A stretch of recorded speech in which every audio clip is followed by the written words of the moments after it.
একটা হুজুর খেলেন আর একটা ইহুদি খেলেন, আর খাওয়ার পরেতে ওই জায়গা থেকে আবার সফর শুরু হয়ে গেল। হযরত ঈসা রুহুল্লাহ আবার সফর শুরু করে দিলেন। যেতে যেতে যেতে যেতে কিছুটা দূরে গেলেন। কিছুটা দূরে যাওয়ার পরেতে হযরত ঈসা রুহুল্লাহ বললেন, ইহুদি আমার রুটিটা কোথায় গেল, বের করে দাও। রুটি কই আমার? ইহুদি কামেল ইমানদারও ছিল না, আর অল্প সন্তুষ্ট ছিল না, আর দিলে লোভ ছিল। কি ছিল? লোভ ছিল। সে আল্লাহর উপরে ভরসা করলো নি, সে রুটির উপরে ভরসা করলো। মনে মনে চিন্তা করলো, রুটিটা একটা। রুটি কটা? একটা। যে রুটিটা দিয়ে দিই তাহলে আমি খাবো কি? তাহলে এ রুটির উপরে ভরসা করলো, আর ঈসা রুহুল্লাহ আল্লাহর উপরে ভরসা। একবার জোরে বলে। ইহুদি বলে, রুটি তো আমি জানি না, রুটি কই, আমি কোথায় রুটি দিলাম? রুটি আমার খবর আমি বলতে পারবো? হুজুর কিচ্ছু বলে। এমন অবস্থাতে হযরত ঈসা রুহুল্লাহ দেখে একটা হরিণ দুটো শাবককে নিয়ে, দুটো বাচ্চাকে নিয়ে আর হেঁটে হেঁটে যাচ্ছে। হযরত ঈসা রুহুল্লাহ ওই হরিণের বাচ্চাগুলোকে ডাকলেন। ডাকার সাথে সাথে ওই হরিণের বাচ্চা ঈসা রুহুল্লাহ হুজুরের কদমের কাছে চলে এলো। কদমের কাছে যাওয়ার সাথে সাথে হযরত ঈসা রুহুল্লাহ দোয়া চাইলেন। আল্লাহর কুদরতে জবাই হয়ে গেল, আল্লাহর কুদরতে হরিণটাকে ছাড়ানো হয়ে গেল, আল্লাহর কুদরতে ভুনা হয়ে গেল। হুজুর আমার ওই হরিণের গোশতটা খেলেন। হরিণের গোশত খাওয়ার পরেতে ওই হাড়গুলোকে জড়া করলেন। জড়া করে দিয়ে আল্লাহর উপরে ভরসা করে আল্লাহ দেবে দোয়া চাইলেন। দোয়া চাইলেন আর কুম্বে ইজনিল্লাহ বললেন। বলার সাথে সাথে ওই হাড় জোড়া লেগে গিয়ে আবার বাচ্চা হয়ে যায়। হরিণ আবার জিন্দা হয়ে গেল। একবার জোরে বলে। মুজিজা দেখিয়ে ঈসা রুহুল্লাহ বলে, কই রুটি কোথা? বলে, আমি বলতে পারবো, রুটির খবর আমি বলতে পারবো। আল্লাহ আল্লাহ বড় দয়াময়। একবার জোরে বলেন সুবহানাল্লাহ। আমিও বলছি আল্লাহর উপরে ভরসা করে। কার উপরে ভরসা? আল্লাহর উপরে ভরসা। হুজুর আমার যখন বললো না রুটি নেই, হুজুর আবার সফর শুরু করলেন। যেতে যেতে একটা নদী পড়ল। কি পড়লো? নদী। নদী না কিস্তি আছে, না নৌকা আছে। হুজুর ইহুদির হাতটা ধরলেন, বিসমিল্লাহে তাওয়াক্কালতু আলাল্লাহ বলে আল্লাহর হুকুমে পানির উপর দিয়ে হেঁটে হেঁটে নদীটা পার হয়ে চলে গেলেন। একবার জোরে বলেন। এই শুনছেন? নদীটা পার হয়ে হুজুর বললেন, কই রুটি কোথা? বলে, রুটির খবর এত কিছু দেখছে, রুটির খবর আমি জানি না। রুটি ও রুটির উপরে তখনও ভরসা করে আছে। আল্লাহ মাফ করেন, ভরসা করে আছে। মুসলমানের ছেলেরা, এ নবীর উম্মত উম্মতিরা, হযরত ঈসা রুহুল্লাহ হুজুর কিছু দূর গেলেন। আল্লাহর নবী দেখে আল্লাহ হিকমত দিয়েছেন। নবী দেখে কি দিয়েছেন? হিকমত দিয়েছেন। আল্লাহ বড় হিকমত আলা, আর আল্লাহর পরে সবচেয়ে বড় হিকমত আলা আমার আল্লাহ মুহাম্মদুর রাসূলুল্লাহকে করেছেন। আমার আল্লাহ পাক হাবিবুল্লাহকে করেছেন। যে যে পর্যায়ের আল্লাহ পাক যাকে নবুয়াত দিয়েছে, রিসালাত দিয়েছে, যে যে পর্যায়ের মাকাম পেয়েছে, আল্লাহ তাকে সেরকম হিকমত দান করেছে। হযরত ঈসা রুহুল্লাহ কি করলেন? হুজুর বুঝতে পেরে গেলেন যে লোভী, এর দিলের মধ্যে লোভ আছে, এ লোভী বলে এ আল্লাহর উপরে ভরসা করতে পারছে না। হুজুর বুঝতে পেরে গেলেন। হুজুর বুঝতে পেরে গিয়ে কিছু জায়গা কিছুটা একটা জায়গায় কিছুটা বালি জড়া করলেন, কিছু বালু জড়া করলেন।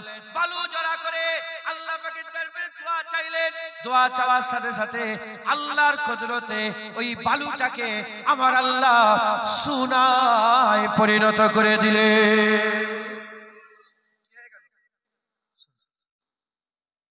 হুজুর ওই সোনাটাকে তিন ভাগ করলেন। কয় ভাগ? তিন ভাগ করে বললেন, এক সোনা আমার, এক সোনা তোমার। অনেক সোনা, এইটুকুন সোনা না। আরে তুমি আল্লাহর কাছে আল্লাহর উপর ভরসা করো না, তুই ফু দিবে, হাত দেবে, আল্লাহ হাত দেবে, সোনা হয়ে যাবে। একবার জোরে বলেন আল্লাহর উপরে যারা ভরসা করে, আল্লাহর কসম তাদের দিলে সোনার লোভ থাকে না। এজন্যই তো আমার আল্লাহ তাদের দুয়ায় শোনা করে দেয়। যারা শোনা শোনা শোনা শোনা শোনা শোনা গোল গোল গোল করে তারা জীবনে গোল পায় না। যারা আল্লাহ আল্লাহ করে তাদের জীবনে আল্লাহ বলার সাথে সাথে শোনা করে দেয় একবার জোরে। তো হুজুর বললেন এক ভাগ আমার, ইহুদি তোমার এক ভাগ, আর এক ভাগ যার কাছে রুটি আছে তার। বলার সাথে সাথে ইহুদি রুটি বের করে বলে হুজুর রুটি তো আমার কাছে। হুজুর কিচ্ছু বললেন না। হুজুর বললেন এই ইহুদি আজকে থেকে তোমার রাস্তা আলাদা আর আমার রাস্তা আলাদা। আমি সোনা নিয়ে কি করবো, যাও সব সোনা তোমার। হুজুর ঝুলা নিয়ে নিজের রাস্তায় বেরিয়ে গেলেন। এই ইহুদি কি করছে, সোনা গুছোচ্ছে।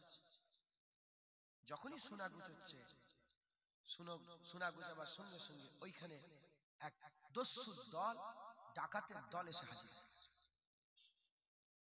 এই সোনা বের কর, নাহলে গর্দান কেটে দেব। তখন ইহুদি বলে দেখো ভাই মেরে দিউনি, মেরে দিউনি, এই সোনাগুলো ভাগ করে আমরা সব নিয়ে নিই, তুমি একটু লাও, তুমি একটু লাও, আমি একটু। সোনা ভাগ হচ্ছে, কথাবার্তা ওদের মধ্যে একজন বলল খিদেও লেগে গেছে, বাজারে যে কিছু খাবার কিনে নিয়ে এসো না। একজন দস্যু বলল আমি কিনি, কি আমি যাবো। একজন চলে গেছে বাজারে কিছু খাবার নিয়ে আসতে। যে খাবার নিয়ে আসতে গেল সে মনে মনে চিন্তা করছে সোনা 3 ভাগ করবো কেন, সোনা সব আমি নেব। সোনা আমি নিতে গেলে কি করতে হবে, এই খাবারে বিষ মাখিয়ে দেব, ওরা খাবে মরে যাবে, সোনা আমার হবে। আর এই ইহুদি আর একজন দস্যু, এই দুজন মিলে আলোচনা করছে সোনা 3 ভাগ করবো কেন, 2 ভাগ করবো, অর্ধেক তুমি নেবে অর্ধেক আমি নেব, অর্ধেক তুমি অর্ধেক আমি। ও এলেই ওকে কতল করে সব সেটিং প্ল্যানিং। ও আসার সাথে সাথে গর্দান কেটে এক তলোয়ারের আঘাত মেরেছে, ধর একদিকে মাথা একদিকে। তাহলে ভাগ হয়ে গেল কটা, দুটো। সোনা ভাগ করে দুজন মিলে নিয়ে এবার যাবে, খাবারের দিকে নজর পড়েছে যে খাবারটা কেন নষ্ট হবে, খাবারটা খেয়ে নি। এসব ওলিরা লিখেছেন কিতাবের মধ্যে শিক্ষার জন্য, শেখেন। দুজন মিলে খাবার খেলেন, খাবার খাওয়ার সাথে সাথে এ তো প্রথমেই মরে গেল, আর এ দুজন খাবার খেয়ে মরে গেল। এরা আল্লাহ মাফ করেন জাহান্নামী হয়ে গেল, আর সোনার জায়গায় পড়ে রয়ে গেল, কেউ নিতে পারল না। মুসলমানের ছেলেরা, এর উম্মত উম্মতিরা, তাই আমাদের লোভ করলে হবে না, লোভ করলে হবে না। লোভ মানুষকে ধ্বংস করে দেয়, লোভ মানুষকে ধ্বংস করে দেয়। আল্লাহর উপরে যারা ভরসা করে তারা কোনোদিন লোভ করে না, তারা আল্লাহর উপরে ভরসা করে। আল্লাহ পাক বলেছেন ওমাইয়া তাওয়াক্কাল আলাল্লাহি ফাহুয়া হাসবুন, যে আমার উপরে ভরসা করে আমি আল্লাহ, আমি তাদের জন্য যথেষ্ট হয়ে গেলাম। আল্লাহর উপরে ভরসা করতে হবে, আল্লাহ ছাড়া কোনো রাস্তা নাই। আল্লাহর উপরে ভরসা করতে হবে। আল্লাহর উপরে ভরসা করতে গেলে আপনাদের লোভ মুক্ত দিল হতে হবে। দিলের মধ্যে লোভ রাখলে হবে না। টাকার লোভ, ইজ্জতের লোভ, সম্মানের লোভ, রুতবার লোভ, হাইসিয়াতের লোভ, মাকামের লোভ, আর আওদার লোভ, পোস্টের লোভ, লোভ থাকলে হবে না। আর সবসময় বেশি চাই বেশি চাই বেশি চাই করলে হবে না, অল্প তো সন্তুষ্ট হয়ে যেতে হবে। আল্লাহ পাক প্রতিদিন তো বিরিয়ানি খাওয়াচ্ছে, আজকে না হলে সাদা ভাত ডাল ভাত খাওয়ালো, সন্তুষ্ট হয়ে যাওয়া। একবার ডাল ভাত খেয়ে নারাজ হয়ে উল্টো পাল্টা বকলে হবে না, আল্লাহ নারাজ হয়ে যাবে। এর উম্মত উম্মতিরা, মুসলমানের ছেলেরা খুব খেয়াল করে শুনে রেখে দেন, তাহলে লোভ মুক্ত দিল হতে হবে, অল্পতে সন্তুষ্ট হতে হবে, আর আপনাকে সবর করনেওয়ালাদের দলভুক্ত হতে হবে। আল্লাহ বলছেন ইন্নাল্লাহা মা'আস সাবিরিন, আর সবরকারীদের সঙ্গে আল্লাহ থাকেন। সবরকারীদের করে আমার আল্লাহ পছন্দ করেন। সবর করনেওয়ালাদের হতে হবে, সবর করনেওয়ালা হতে হবে। আর এই তাওয়াক্কাল আল্লাহর উপরে করতে গেলে পাক্কা ঈমানওয়ালা হতে হবে। অল্প ঈমানে হবে না, মজবুত ঈমানওয়ালা হলে আল্লাহর উপরে ভরসা করতে পারবে। আর যে আল্লাহর উপরে ভরসা করবে দুনিয়া আখিরাত আমার আল্লাহ তাকে দান করে দেবে। হবে না সুবহানাল্লাহ?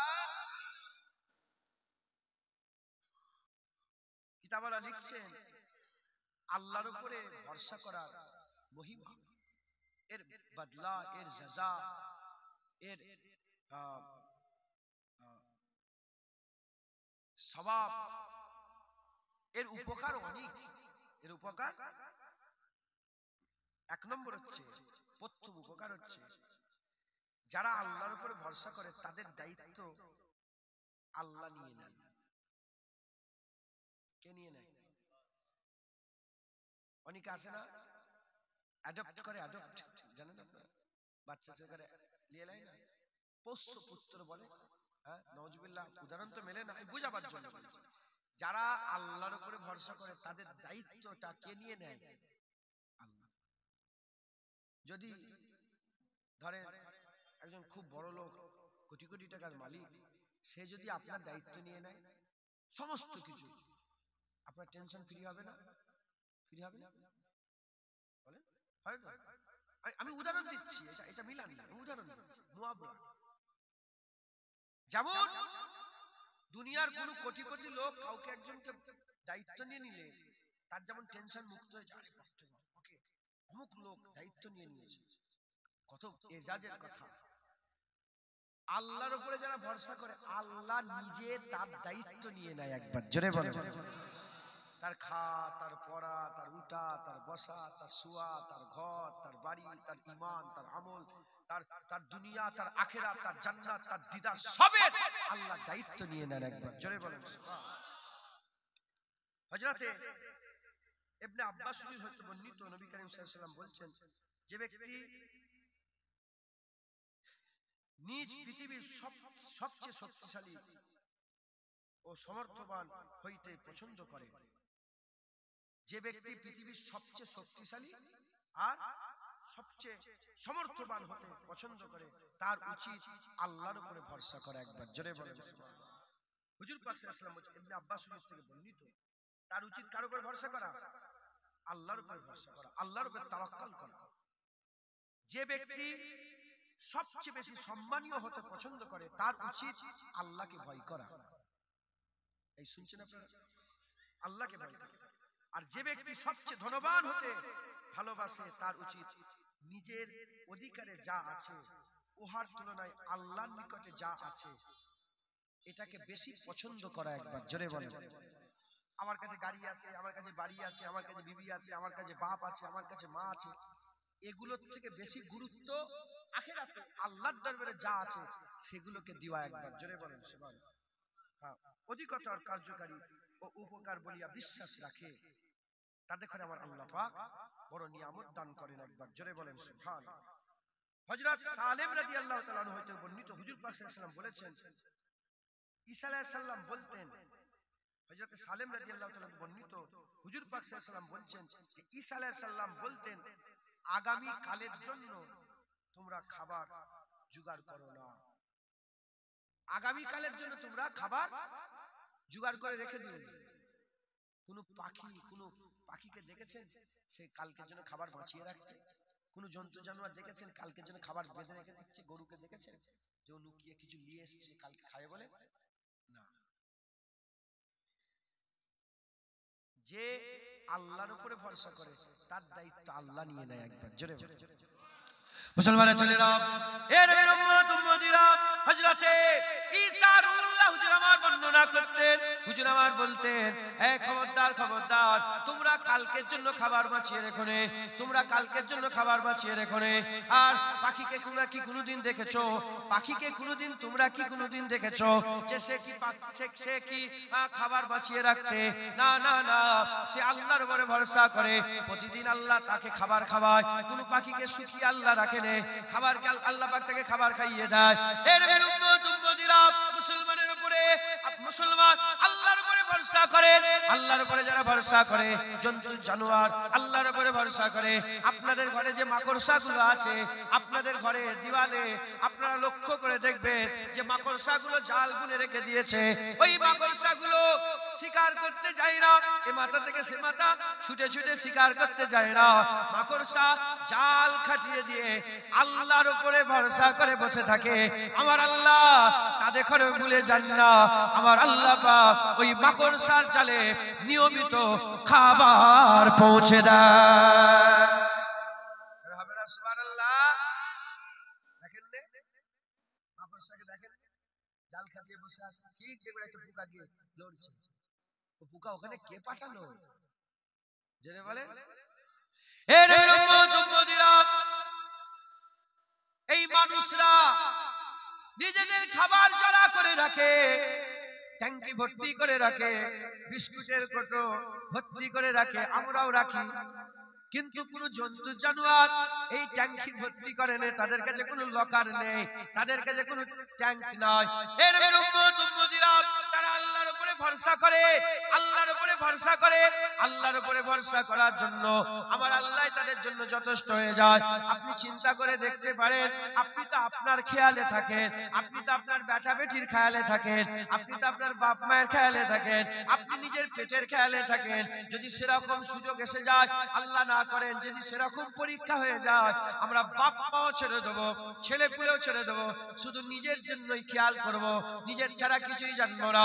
কিন্তু আমার আল্লাহ পাকের উপরে ভরসা করে 18,000 মখলুকাত আল্লাহর উপরে ভরসা করে, আল্লাহ তাদের জন্য যথেষ্ট হয়ে যান, আল্লাহ তাদের জন্য যথেষ্ট হয়ে যান। খবর নিয়ে দেখতে যান পাতালের ভিতরে, ওই সমুদ্রের তলায় পাতালেতে, ওখানেও তো ছোট ছোট পোকা আছে, ওখানেও তো ছোট ছোট জীব জন্তু আছে, ওখানেও তো পোকা কীট পতঙ্গ আছে। তাদের করে কে খাওয়ায়? তারা সমুদ্রের অন্ধকারের থেকে অন্ধকার ওই ভিতর থেকে আল্লাহকে বলে রে, আমার আল্লাহ তাদের বলে রে।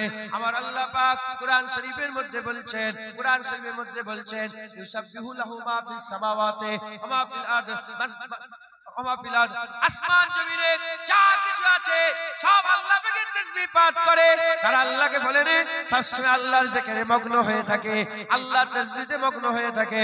পাতালের ভিতর থেকে সমুদ্র তলদেশের ভিতর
जिसे देखनी हो जन्नत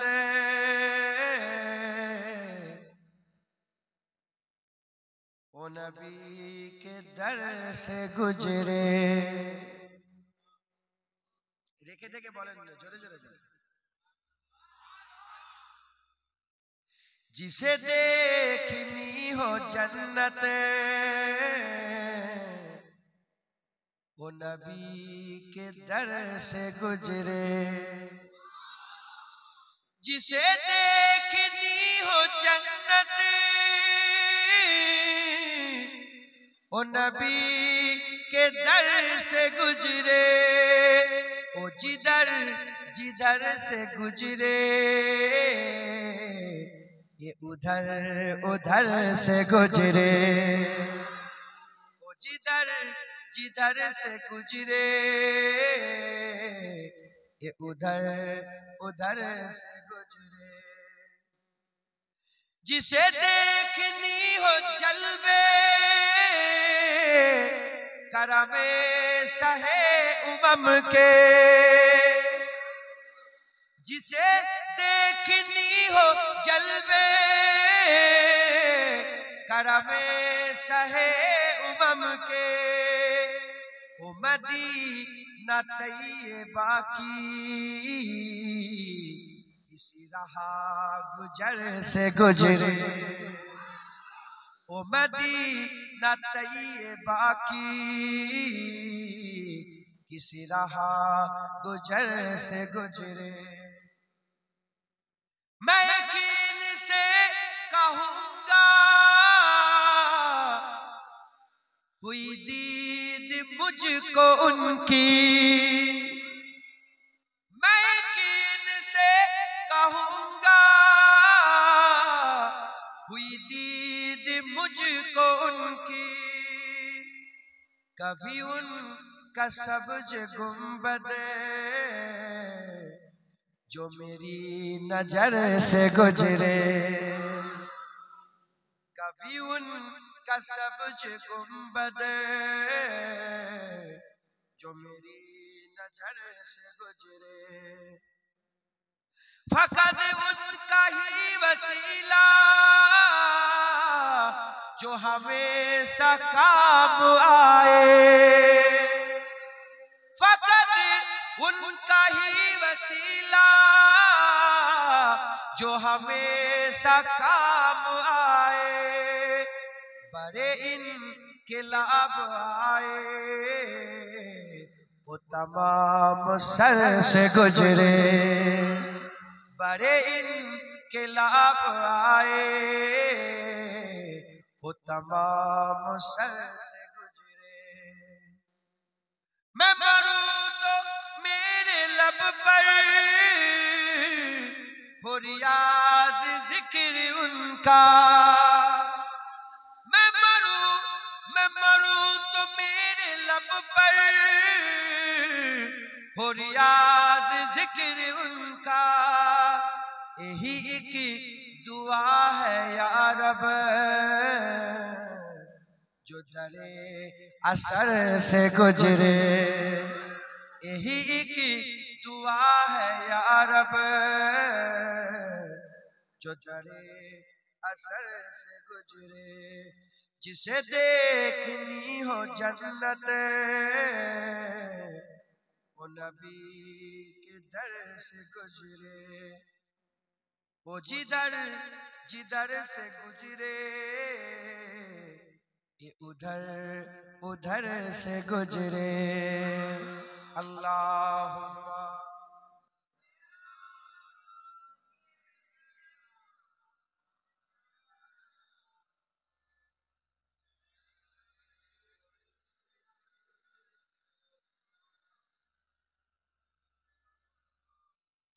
प्यारे हाजिर मजलिस,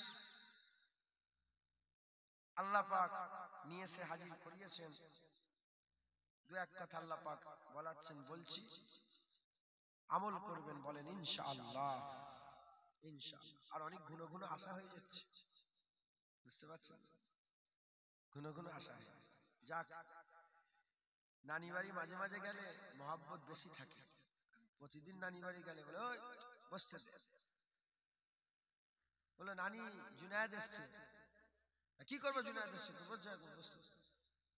আর বছরে দুবার তিনবার একবার দুবার গেলে জুনায়েদ এসছে। আমার নানি যান আল্লাহ জান্নাতুল ফিরদৌসে ইন্তেকাল হয়ে গেছে, উনি হাত কাঁপছে, আমাকে জানেন যাওয়ার সঙ্গে সঙ্গে কেঁপে কেঁপে শরবত করছে। কি করছেন নানি যান? তো যাই হোক, বারবার এসছি বলে অসুবিধা হচ্ছে না তো আপনাদের? হযরতে মালিক ইবনে দিনার, আমি জলসায় ফালতু কথা বলতে পারি না, কসম বলছি। এদিক ওদিকের কথা বলতে আমার অসুবিধা হয়, সমস্যা হয়। হযরতে মালিক ইবনে দিনার রাহমাতুল্লাহ আলাইহি তিনি হজে সফরে বেরিয়েছেন। সফরে যাচ্ছেন যাচ্ছেন যাচ্ছেন যাচ্ছেন, হুজুর লক্ষ্য করলেন একটা কাক মুখে রুটি নিয়ে মরুভূমির ওপরে সফর মালিক ইবনে দিনার। আর এক কাক রুটি নিয়ে মরুভূমির দিকে যায়। কাক মরুভূমির দিকে যায় না শহরের দিকে যায়? বলে মরুভূমির দিকে যায় না। আমি নিজে মরুভূমিতে গিয়েছি, রাত কাটিয়েছি। 700 কিলোমিটার সাহারা মরুভূমি, 700 কিলোমিটার ভিতরে। সাহারা মরুভূমি সারা পৃথিবীর সবচেয়ে বড় মরুভূমি, কিচ্ছু নেই। কিচ্ছু নেই, ফাঁকা। তো হুজুরের সন্দেহ হলো, জানেন তো, যে কাক লুটিলে কোথায় যাচ্ছে, এইদিকে তো কাকের যাওয়ার কথা নয়।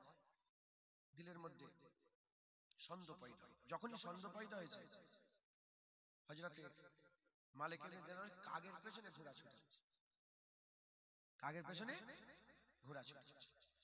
যখন কাকের পেছনে ঘোড়া ছুটাচ্ছে, ছুটে ছুটে যে দেখে একটা লোক পড়ে আছে আর কাক তাকে রুটি খাওয়াচ্ছে। একটা লোক পড়ে আছে, কাক রুটি খাওয়াচ্ছে। যখন কাক রুটি খাওয়াচ্ছে, হুজুর যে দেখলেন যে হাতে পায়ে দড়ি বাঁধা, লড়ালড়ি করার ক্ষমতা নেই, কাক রুটি খাওয়াচ্ছে। হযরতে মালিক ইবনে দিনার নামলেন, দড়িগুলো খুললেন, খুলে বললেন, কে গো তুমি, তোমার হালে রাখুন কেন? বলে, হুজুর আমার নাম অমুক, আমি আল্লাহর কাবায় হজ করতে যাচ্ছি। আল্লাহর কাবায় হজ করতে যাচ্ছিলাম, ডাকাতের দল, দুঃসুর দল আমাকে ধরে ফেলেছে। ধরে আমার ঘোড়া, আমার যা ছিল সব কেড়ে নিয়েছে। নিয়ে আমাকে জানে মেরে দেয়নি, মরার জন্য হাতে পায়ে দড়ি বেঁধে এখানে ছেড়ে দিয়ে চলে গেছে। কেউ নেই, মখলুকের উপরে ভরসা নেই, কোন লোক নেই, তো কারো ভরসা করবে? ডাকো, আসো আসো, ডাকবে নেই। দ্বিতীয় নম্বর, ধন দৌলত সব লুট করে নিয়ে চলে গেছে। ছুরিটাও তো ধন দৌলতের মধ্যে পড়ে নাকি? একটা সেটাও তো, ছুরিটাও কিচ্ছু নেই। প্রথম মানুষ নেই, মখলুকের ভরসা নেই। দ্বিতীয় নম্বর, ধন দৌলত নেই, ধন দৌলতের ভরসা নেই। আর তৃতীয় নম্বর, হাত পা বেঁধে এমন করে ফেলেছে আর শক্তিও কাজে আসছে না, তাই শক্তির উপরে ভরসা নেই। বাকি রয়ে গেল 4 নম্বর ভরসা, কার উপরে? আল্লাহ। মুসলমানের ছেলেরা, এ নবীর উম্মত উম্মতিরা, হযরতে মালিক ইবনে দিনার ওই সময়তে বসে বসে, ওই সময়তে হযরতে মালিক ইবনে দিনারকে ওই বান্দা শোনাতে আরম্ভ করেছে, মখলুক নেই, মখলুকের উপরে ভরসা নেই, ধন দৌলত নেই, ধন দৌলতের উপরে ভরসা নেই, আর শক্তিও কাজে লাগে না, শক্তির উপরে ভরসা নেই, আল্লাহর উপরে ভরসা করে আমি আল্লাহর উপরে ভরসা করে আল্লাহকে ডাকতে আরম্ভ করলাম। আল্লাহ পাক, আপনি ছাড়া আমার আর কেউ নাই, আপনি ছাড়া আমার আর কেউ নাই। আপনি তো বলেছেন, ওমাইয়া তাওয়াক্কাল আলাল্লাহি ফাহুয়া হাসবুন, যে আমার উপর ভরসা করে তার জন্য আমি যথেষ্ট। আল্লাহ, কিচ্ছু নেই আপনি ছাড়া, আপনি তো আমার একমাত্র রাস্তা, আপনার উপরে ভরসা করছে। আল্লাহ, আপনি আমার একটা ব্যবস্থা করে দেন, আপনি আমার এখানে একটা ব্যবস্থা করে দেন।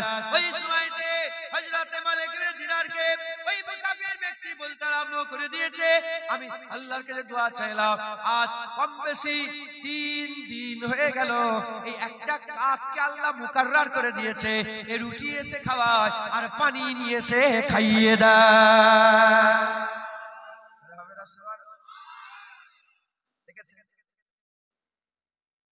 হযরতে মালিক ইবনে দিনার বলেন, চলো, আল্লাহ তো আমাকেও পাঠিয়েছে তোমার কাছে। মালিক ইবনে দিনারও তো এসেছে, কথা ঠিক না বল? দর খুলেছে, এই খুলে কি বলে, রশি খুলেছে, চলো আমার সাথে সফরে যাবে, চলো। এখন মালিক ইবনে দিনারের কাছে যা পানি ছিল, মস্কে পানি ছিল, ভাগ হলো কটা? 2টো। নিজের মতন দিয়েছিল, ভাগ হয়ে গেল। খাবার নিজের মতন ভাগ, পানি শেষ। একজনের সফরের সামনে কজন যাচ্ছে? 2 জন, পানি শেষ। মুসলমানের ছেলেরা, এ নবীর উম্মত